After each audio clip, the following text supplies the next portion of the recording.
இந்த வீடியோவில் நம்ம எதை பற்றி பார்க்க போகிறோம்னா, ஜனவரி 1ஆம் தேதி 2025ஆம் ஆண்டு பல முக்கிய மாற்றங்கள் அமலுக்கு வந்திருக்கிறது. அது என்னென்ன என்பதை பற்றி தான் இந்த வீடியோவில் நம்ம டீட்டெயிலாக பார்க்க போகிறோம். இதில் ஃபஸ்ட்டு ஒன்று என்னென்னு பார்த்தீங்கன்னா, கார் விலை உயர்வு. 2025இல் புதிய கார் வாங்க நினைத்தால் அவர்கள் கூடுதல் பணம் செலவழிக்க நேரிடும். ஜனவரி 1 முதல் Maruti, Suzuki, Hyundai, Mahindra, Honda, Audi மற்றும் BMW நிறுவனங்கள் வாகனங்களின் விலையை 3% வரை உயர்த்தியுள்ளன. உற்பத்தி செலவு அதிகரிப்பே இதற்கு காரணம் என்று நிறுவனங்கள் தெரிவித்துள்ளன. நெக்ஸ்ட் அடுத்த அறிவிப்பு என்னென்னு பார்க்கலாம். எல்பிஜி கேஸ் சிலிண்டர் சம்பந்தமான அறிவிப்பு. மாத தொடக்கத்தில் எல்பிஜி கேஸ் சிலிண்டருக்கான விலை அதிகரிக்கப்படும் மற்றும் குறைக்கப்படும். தற்போது பார்த்தீங்கன்னா வீட்டு உபயோகத்துக்கான சிலிண்டர் விலையில் எந்த ஒரு மாற்றமும் இல்லை. ஆனால் 19 கிலோ எடை கொண்ட வர்த்தக சிலிண்டரில் பார்த்தீங்கன்னா விலை மாற்றம் ஏற்பட்டுள்ளது. இதன் விலை ரூபாய் 14.50 குறைக்கப்பட்டு சிலிண்டர் விலை பார்த்தீங்கன்னா 1980.50 இருந்த நிலையில் விலை குறைந்து இன்று முதல் 1966க்கு விற்பனை செய்யப்படுகிறது. வீட்டு உபயோகத்துக்கான சிலிண்டரில் எந்த மாற்றமும் இல்லை என்று கூறப்பட்டுள்ளது.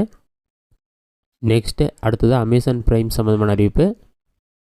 அமேசான் பிரைம் மெம்பர்ஷிப் விதிகளில் மாற்றங்கள் கொண்டு வரப்பட்டுள்ளன. அதாவது ஜனவரி 1ஆம் தேதி முதல் பிரைம் வீடியோவை ஒரு பிரைம் கணக்கிலிருந்து 2 டிவிகளில் மட்டுமே ஸ்ட்ரீம் செய்ய முடியும். 3வது டிவியில் பிரைம் வீடியோவை பார்க்க விரும்பினால் கூடுதல் சந்தா செலுத்த வேண்டும். இதற்கு முன் பிரைம் உறுப்பினர்கள் ஒரு கணக்கிலிருந்து 5 சாதனங்களில் வீடியோக்களை பார்க்கலாம் என்பது குறிப்பிடத்தக்கது. அடுத்ததாக EPFO சம்பந்தமான அறிவிப்பு. ஜனவரி 1ஆம் தேதி முதல் ஓய்வூதியம் திரும்பப் பெறுவதற்கான விதிகளை EPFO எளிதாக்கியுள்ளது. இனி ஓய்வூதியம் பெறுவோர் தங்கள் ஓய்வூதியத்தை நாட்டில் உள்ள எந்த வங்கியில் இருந்தும் பெற்றுக்கொள்ள முடியும். இந்த வசதி ஓய்வூதியர்களுக்கு பெரும் நிவாரணத்தை அளிக்கும் என்று கூறப்படுகிறது. அடுத்ததாக பரிவர்த்தனைகள் சம்பந்தமான அறிவிப்பு. ஃபீச்சர் ஃபோன் பயனர்களுக்காக RBI அறிமுகப்படுத்திய UPI 123 Pay சேவையில் பரிவர்த்தனை வரம்பு அதிகரிக்கப்பட்டுள்ளது. முன்னதாக பார்த்தீங்கன்னா இந்த சேவையின் கீழ் அதிகபட்சமாக ரூபாய் 5000 வரை பரிவர்த்தனை செய்ய முடியும். ஆனால் ஜனவரி 1ஆம் தேதி முதல் 10,000 அதிகரிக்கப்பட்டுள்ளது. நெக்ஸ்ட் அடுத்த அறிவிப்பு என்னென்னு பார்க்கலாம். வாட்ஸ்அப் சம்பந்தமான அறிவிப்பு. ஜனவரி 1ஆம் தேதி முதல் சில பழைய ஆண்ட்ராய்டு மற்றும் ஐஃபோன் மாடல்களில் வாட்ஸ்அப் தனது சேவையை நிறுத்துவதாக மெட்டா நிறுவனம் அறிவித்துள்ளது.